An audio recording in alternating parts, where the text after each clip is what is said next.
అందరికీ నమస్కారం. శ్రీ విష్ణు రూపాయ నమ శివాయ. సూర్యాష్టకం.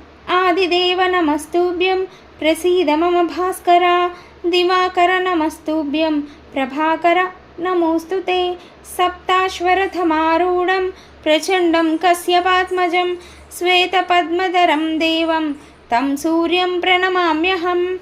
లోహితం రథమారూఢం సర్వలోకపితామహం, మహాపాపహరం దేవం తం సూర్యం ప్రణమామ్యహం.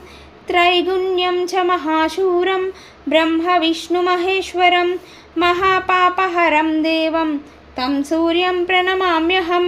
బృంహితం తేజసాం పుంజం వాయురాకాశమేవ చ, ప్రభుస్త్వం సర్వలోకానాం తం సూర్యం ప్రణమామ్యహం.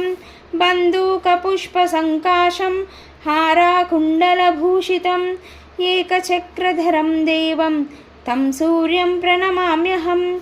విశ్వేశం విశ్వకర్తారం మహాతేజప్రదీపనం, మహాపాపహరం దేవం తం సూర్యం ప్రణమామ్యహం.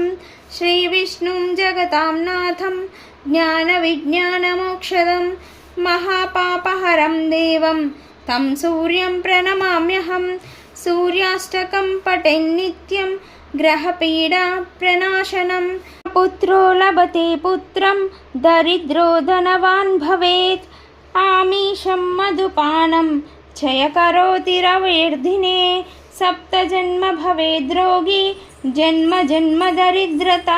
స్త్రీతైలమధుమాంసాని ఏ త్యజంతి రవేర్ధినే, నవ్యాధిశోకదారిద్ర్యం సూర్యలోకం సగచ్చతి. ఇది శ్రీ సూర్యాష్టకం సంపూర్ణం. మరిన్ని శ్లోకాల కోసం ప్లీజ్ లైక్ చేయండి, షేర్ చేయండి అండ్ సబ్స్క్రైబ్ చేయండి. Thank you.